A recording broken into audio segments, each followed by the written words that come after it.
especially when they're teens, they just want to vent. I realize that actually they're not looking for a solution from us. Just a listening ear. Yes, just a listening ear. But I think being parents, our first instinct is to try to provide a quick fix solution. Maybe if there's a dispute, this friend keep doing this to me, then the first instinct is, tell teacher. But maybe I don't want to do that is because I don't want to lose a friendship. Yep. Or I don't want other people to target me. Things like that. So they have thought of that solution that you have suggested. But they may have their own reasons in that situation for not doing something. yes.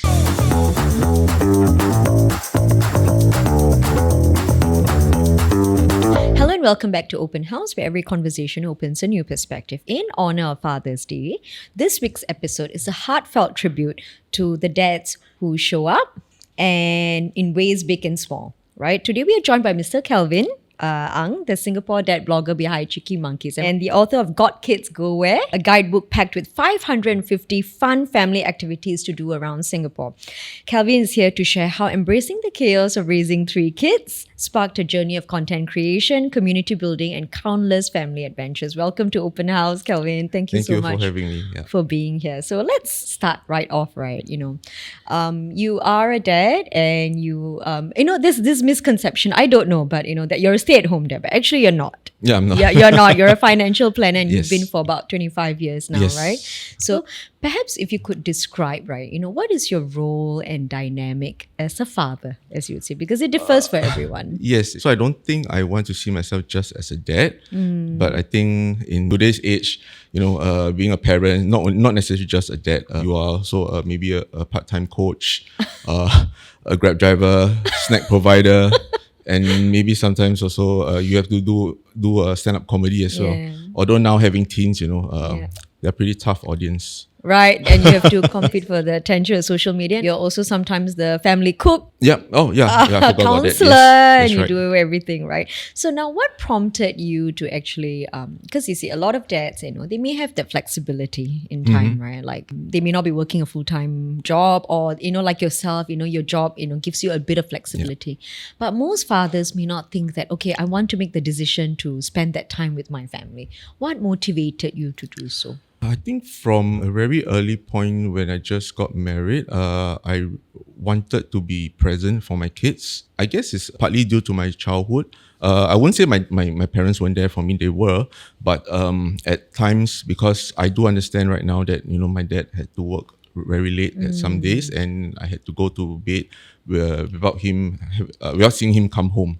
So when I had kids of my own, I told myself that I wanted to tuck them into bed every night. Right. Yeah, so that was actually the basis of everything. I wanted to be there at every phase of their lives, whether it's something small like a school concert, or whether it can be their sports day, or it can be a major milestone. I just wanted to be there because I think, emails can wait. Updating your LinkedIn profile also can wait. But those little moments Will be gone. will be gone before I know it. Yeah. So speaking a little bit about your childhood, I think most of us probably, having grown up in that Yeah. time, right? I think my dad was also always working. So I completely get where you're coming from about, it's not that they didn't love us. It's Yes. just that that's just the nature of life Yeah, at that time, that's right. right? So could you maybe tell us a little bit maybe about your childhood? What were your parents like and how did their parenting style sort of influence what you do with your children now? I mean, being Asian parents, right? I mean, I think it's quite typical that we tend not to be overly expressive in our feelings. Yes. So my parents were there. I mean, they provided me and my sister, of course, all the basic necessities, a roof for heads, allowance, things like that. And we knew that, of course, they love us. But just that they don't say it explicitly, outwardly. I'm also not outwardly expressive, but I force myself to communicate more with my kids and share with them what I'm feeling, so that in turn, hopefully, when they're older, they would also share their feelings with me as well. I see. Yeah. So now how would you describe your parenting style? I'm a parent who wants to set boundaries. I mean, obviously, I think most parents want to do that. But on the other hand, I also want to give them the leeway to try things and also fail. And make And mistakes. yeah, make mistakes. And of course, as long as I'm here, and as I think most parents also want, they want to make sure that their kids, if they fail, they fail in a safe manner as well. So me and my wife, we actually want to provide our 3 kids that environment where they know that it's okay to fail, but if anything happens, our home is a safe place that they can come back so to there's at the end of always the day. a safety net Yes, for them. that's right. So that no matter what they do outside, they Yeah. can try different things, but mom and dad are always there Yes, for them. that's So right. having said that, what would you say is the difference between being a father and a dad? I wrote a blog post about this many years back. Anybody can be a father, but not every father can be a dad. Because being a dad, you have to be present. By being present, it doesn't mean that you just provide a roof over their heads, just give them Wi-Fi at home. No, you have to be emotionally present. They know that you are there for them, and they know that my parents can make mistakes as well. But if the parents make mistakes, I admit it, and I learn again, and we go again. Yeah. So it's also about sharing with them. The parents are not always right. Yes. And you don't always have the answers. Yes, that's right. So what would you feel in your journey so far that maybe people underestimate about the role of a father in a child's life? Of course, a father's presence is equally as important as a mother's. Of course, I think science has shown that, when it comes to play, fathers tend to take more risk. Yes. Be it like Throw throwing the their kids kids around, or maybe just throw them into the pool. Mothers are more cautious. Yes, correct. So I think there's no right, no wrong answer, obviously. Of course, yeah. But I think it brings balance to a child's growing up years, where, you have perhaps the more nurturing and caring aspect from a mother, but yet you also have the more risk-taking aspect from a father's point of view. So I think together, it really shapes a child's perspective when he or she is growing up. Right. Now, maybe we rewind. You mentioned your blog earlier, Yeah. right? So let's maybe talk a little bit about that for those who may not be familiar, right? So your wife actually started the Yes. blog, right? So Yeah. what made you want to sort of continue with it and build that, community around it? Well, because I started a blog in 2005. That was the year that my eldest was born. So back then, there was only blog. There was no IG. There was no TikTok. Yeah, so definitely no social media. So the blog is what I think was the one of the main ways where you can like share photos and share your own thoughts. It's like your online diary. So my wife started it on the basis that because we had some relatives overseas, so we wanted to share some photos of my elders with them. Because there's no WhatsApp as well, so we can't just freely send photos over. So that was the main More reason of a why practical we started. reason. Yes. Then as my second one came along, my third one came along, I found myself wanting to bring them out more to explore. So we started exploring the playgrounds, the parks, even the shopping malls, playgrounds as well. So when I started bringing them out to these places, I documented them on the blog as well. So over the years, I think I've gained a reputation among parents in Singapore that when it comes to the holidays, when it comes to weekends, where to go, where to bring our kids, then they'll just come to my blog. To find out what they can do. Correct. So this just happened. So did you actually think that you wanted to do this? Like, did you actually think that you'll become the blog that it is today? No. At that time, really, when I first started writing on the blog, the primary aim was just to share and just to add value to fellow parents. Yeah. So it was only after that when the engagement started coming in, and then now I think everybody... It's like a resource hub already. Yes, correct. Right. Now, what has been the most surprising or unexpected thing that you've learned through this journey as a dad? I mean, you're a dad to 2 boys and a girl. One girl, yeah. So how has that been? What's been the most unexpected? Because people say that there's so much to learn from parenting, but I guess what I've learned is that they have taught me so much more as well through them, through the years as they were growing up, through what they say or what they have shared with me. And what are some things that, if you can remember, that they've shared with you that give you pause to think and reflect upon it? Actually, most of the time it's not because of what they say, or rather it's how they react. I mean, when they were younger, I guess the shortcut way to get the kids to listen to you is to shout. Yep. Right? Or You yell just at raise them. your voice a little and they'll just, okay, I'll just do. But over time, as they grow older, obviously it doesn't work that well. I mean, Because they're all teenagers. yes, now. but they might still obviously listen to you, but you know that they're not appeased. and begrudgingly they're just Agreeing. yes. And that I've learned that it's not the way, because you are just pushing them away further and further away from you. And so by the time when they reach 21 years old, that's the time when, you know, they actually they can stand up and say that, no, I don't think that this is right. And then that's the time where perhaps you might just lose the relationship. Yeah, so that is something that I'm still learning to this day. That's so nice, you know. So what are some ways that you have sort of changed? Like, so you try not to yell at them now. So how do you actually try to understand them better? So for parents to learn as well. Especially when they're teens, they just want to vent.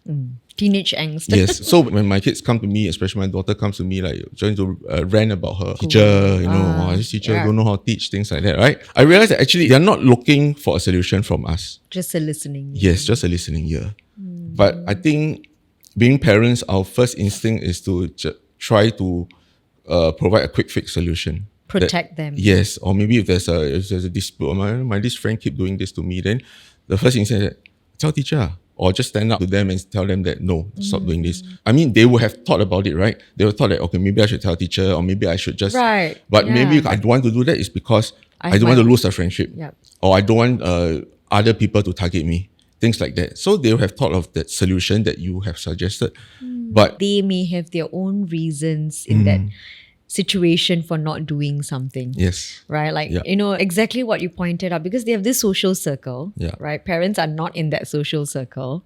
So it's a bit of teenage politics, right? So they may not share or tell the teachers because, as you're right, they have to go to school every day. But when do you step in, and then how can a parent, you know, or father actually realize that, okay, maybe this is a situation I need to offer a solution? Of course, it depends on the situation. When it really concerns your child's physical safety or even mental well-being, then I think it is okay to step in, but on the basis that you have to let your child know first, or rather to consult your child to say, okay, what I'm going to do is this, and also explain your approach. Perhaps for kids below 12 years old, it's okay, because they may not have the mental capacity to handle the challenging situation. But for a teenager, I think it's good to let them know that this is what I'm going to do as a parent, and I'm going to step in, and is that okay? Right. I think that's important because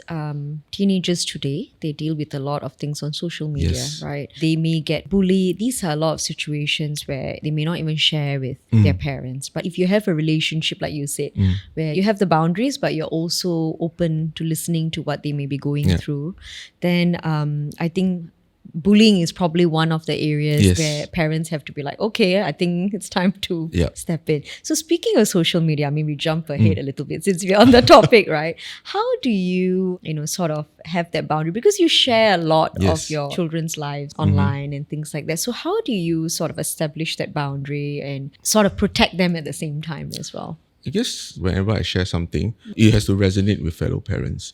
So if I do share of something like a parenting experience with my kids, I hope that it can be a learning point for parents, and not so much to shame my kids online. And the second thing is, whenever I share things, like for example, if let's say we're on holidays, I make it a point never to share in real time. So meaning that if let's say we're in Tokyo now, and if I do share it on social media, it will mean that we're not in Tokyo anymore. Right. So all these aspects of sharing our lives online, I have actually involved my kids since they were young as well. So I hope that, now that they're older and they have their own social media accounts, they also remember this as well when they share their lives online. Because if you share in real time, people will know exactly where you are and things like that. So actually, through your setting of boundaries for social media, you're also hoping that they learn through that.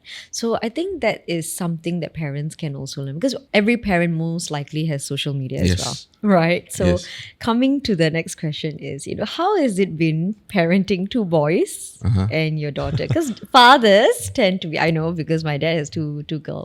Safe to say, I think boys have slightly different rules to girls, because I think fathers are more protective of their little girls, right? So how's that been for you? Yeah, obviously raising sons and daughters come with different set of challenges. For sons, I guess when they were young, sometimes when I say something or I ask them to do something, they will just do it. But for my daughter, there will be push back? Not push back, but maybe manja, Oh. She'll try to negotiate, Like, or I she don't wanna do knows, like, this. depending on what she wants, she knows when to ask the mother and when to ask the father. Right? Knows how to work the system. Yeah, correct. So she knows that, okay, maybe father is in charge of whether I can go out with my friends. Then mother is in charge of maybe I'll buy a new top or new dress. Things like that. So she just knows who to ask. which buttons to push. Yes, Yeah, that's right. But at the end of the day, I think what I've also learned is that we have to know our kids' love languages. Yeah. Also. Love language consists of, I think, quality time, words of affirmation, receiving gifts, physical touch. Both my sons, their love language is quality time, which means that actually when you spend like one-to-one time with them, they appreciate it. So for my daughter, it's actually receiving gifts. But like I mentioned to a lot of people, that receiving gifts doesn't mean that you give them one ang pao every day. It's actually small little things like, so for example, if let's say I have to work a bit later and then along the way, I just buy back a packet of fries for her. So it makes her very happy. Oh. Yeah, so that is her love language. Right. So if you know your child's love language, it'll be easier to communicate and form a deeper relationship with your child. Yeah. Understanding your audience, Yes. basically. Yeah, that's right. Understanding your audience. So now in terms of, she's now 15. So she's going to be she's a young woman. Yeah. Right. As a dad, you always have this picture, right? Soon will come maybe relationships and things like that. So how do you navigate these things? Because social media opens them up to everything. Yes. I go back to the point of setting boundaries. So for my kids, we told them really outright that, at least until 16, you cannot have you can have a relationship. So my eldest has a girlfriend. Yeah, so but he's 20. He's 20, yes, he's 20. But what me and my wife do is we ask him to bring the girlfriend back regularly as well. So weekends. So I think now when it comes to weekend, I think they spend one day at her place and then Sunday will be at our place. So I guess it gives me and my wife the opportunity to know her a bit more. Yeah, so I think it's not like a matter of I'll go with a girlfriend again. Then, it's like trying to make my son choose between the family parents and the girlfriend. Yeah. We do not want to do that. So instead, we ask him to bring her back so that we can enjoy a meal together at home. From young, even when they were in secondary school or primary school, we always encourage our kids to bring their friends to our place, especially during the holidays. To play. So in a way, we want to know their friends better because it is through them that we actually find out certain aspects or the characters of our kids that actually they do not show at home. Right, because they present differently, right? Yeah, that's right. Right. Yeah. So throughout this journey, right, like for example, there's a lot of what we learn in childhood or the experiences that we have with our parents, right? That you often bring into your own parenting styles or into your parenting. So what are some things that you felt that you learned from your parents that you've continued wanting to do it? Like you mentioned that your dad was away a lot, so you want to be more present. And what are some of the good that you've taken from them that you've also used in your parenting? I think establishing a routine whereby, because when we were young, I remember that we go to my grandparents' place every Saturday without fail. So that is, I think, a means of, I guess, spending time with my parents, spending time with their parents, and us spending time with our grandparents as well. So this is the routine, but it's a routine that I appreciate a lot because now that they are no longer around. So when my kids were growing up, I also want to establish that routine. So we also go to my parents and my parents-in-law place during the weekends as well to make it a point to have meals with them. But on top of that, one of the things that me and my wife did was when they were much younger, every Friday night or Saturday night, we would go out for supper for prata. Okay. Yeah, so this is just really a very casual thing. We just walk to the coffee shop and have prata together for supper. And because it's so casual, right? So it's through that then when we're eating, then we are able to talk more and bond with them. Yeah, so it's something that I think they also remember it, because when there are times that sometimes maybe when we forgot about it or we were too tired, then one of them asked, I thought we were going for prata tonight. Yeah, okay. So once you establish that routine, the family routine, I think it serves as that bond between family members. So it becomes like a tradition. Yes. Right? Something starts off as a routine, but it becomes more like a tradition, and maybe they will continue it with their kids, hopefully, with their families as well, right? Now, as a dad, right, or as a parent, actually, any parent's goal is to basically raise your children to one day, become independent of you. right? You're giving them all these values, skill sets, and everything, right? But as you're looking at how society is and the world that they live in, what is one fear that maybe you have as a father, but maybe you've never shared with them? My fear is always that they think that they're alone in the world, that nobody is there for them. So that's the fear that I have. Because no matter who you are somebody's child. And then your parent or even your guardian would be there for you. So it's that notion of that you are not alone, that even if you're at your wit's end, all you have to do is actually just to ask for help. Yeah, it's that courage to ask for help. No matter how old you are, your parents are always there for you. Yes. Right. It's interesting that you shared that, because I think everything that you do, you said that you want to ensure that they feel they have a safety net. Yeah. But also there is still your fear that they feel alone. Yes. I think as children, as we grow older as well, sometimes we do not share with our parents because we are also protecting them. Yeah.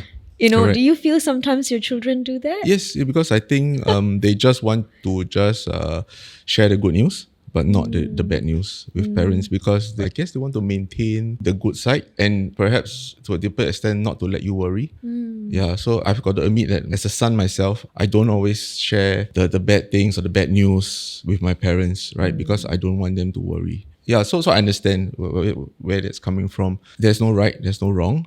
It's just a matter of building up that trust or that relationship between parent and child, where each party feels safe enough to share that vulnerability. Right. Yeah. Especially with children, right? Teenagers especially, because I think it's a teenage instinct to just keep it to themselves, right?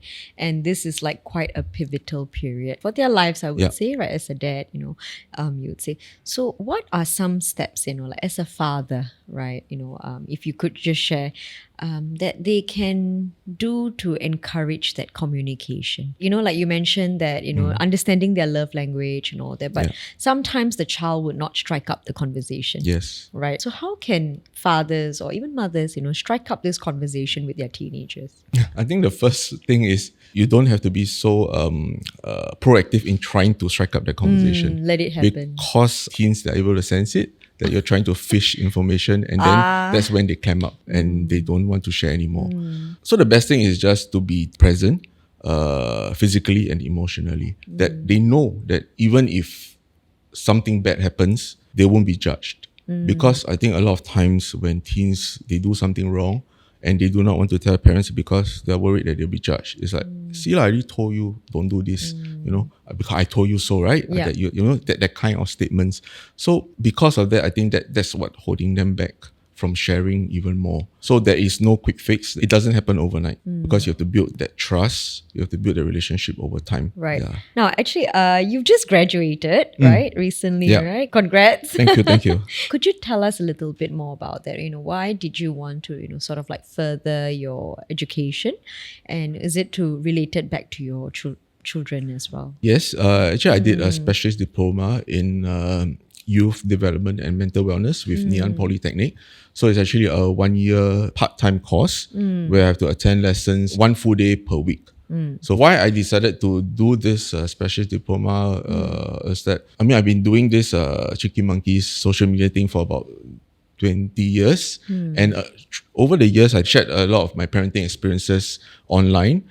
And I think a lot of parents, they read it and then they have actually privately messaged me and asked me certain tips questions related to parenting. Like for example, I see that your kids still follow you everywhere. How do you do it? But I realized that actually what works for my kids might not work for your kid, because each child is unique and different, right? So whatever parenting experience or advice that I have, I only tried it on my kids. I didn't try on other kids. So in that way, I'm not qualified to dispense advice. So when I found out about this specialist diploma in youth development and mental wellness, I realized that it's something that I really wanted to learn more. And hopefully when I did learn more, then I'm able to share in a more meaningful capacity with other parents as well. Right. But of course, the primary reason was to equip myself with the correct skills and how to better communicate and engage with my own kids. Yeah, so that was why I went back to school. Right. And what have you actually learned? Like you touched on mental wellness, right? Which is a thing that you are paying more attention to Yes. in today's world, right? So what are some ways, you encourage your children to, to support their mental wellness? I think it's the way how we speak to them. Mental wellness is something that maybe to our generation is like a stigma, right? Right. It's like we don't talk Help, about it. I mean, yeah. anything you say no, you don't say, because you think you might affect other people. Next time, affect your job prospect, can affect Correct. other people's perspective of you, things like that. With that aspect, I think it's just to let the youth know that it is okay to talk about it. And from a parent's point of view, is that I don't want to probe, but if you feel comfortable in talking about it, I'm here. So I think it's just that very simple stance of just letting them know this, or whether is it consciously or subconsciously, rather than them thinking that I don't think my parent will understand me, or I rather either do something silly, or rather just confide my friends. Yeah, and then my friends obviously maybe they don't know better and they'll just give me ill It's blind advice. leading the blind, yes, right? that's right. Yeah. Right. So I think one area that maybe parents also may struggle with, I mean, I'm not a parent myself, but based on my parents, I think is recognizing when your child needs help. Yes. So when with your kids, how do you sort of know, especially when they are dealing with mentally, because a lot of times they may not confide in you, especially if they're really struggling. So we touched on that, where they want to protect their parents. Yes. They don't want you to worry, Yeah. and they keep it all to themselves. But as parents, like, what are some physical signs you can look out for? I think physical signs are easier to spot because you know your child's character, and when he or she acts out a character, you tend to know, like, Maybe for your children, what is something out of character? thankfully none so far. But there are certain times when my daughter will come back and then you know that she'll just stare into space. But then you ask her about it, then at first she obviously doesn't want to talk about it. But after a while, she'll say, oh, actually, because her friend did this, they made her upset. So it can be very minor, it doesn't have to be very Major.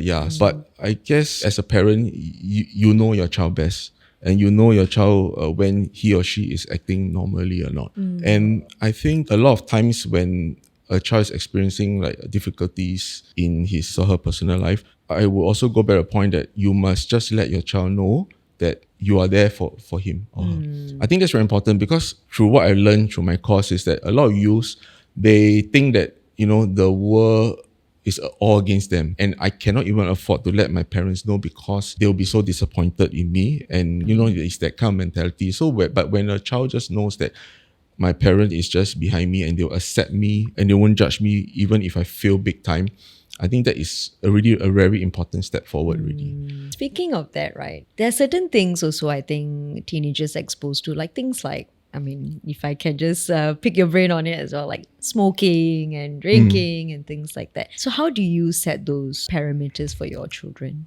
I think it's really from young that we say explicitly what are the boundaries. Like, okay, we don't condone smoking, vaping, drugs, things like that. So you have to start from a young age, because it really puts in their mind that, okay, this is something that is not healthy. And hopefully it will stay with them, hopefully, as when they grow up, when the external factors might tend to influence them. Because I don't think there's a foolproof method in really just cutting them off from all devices. The more you want to cut them off, the more they will do it outside. I mean, secretly. Yeah, so you cannot handhold them for life.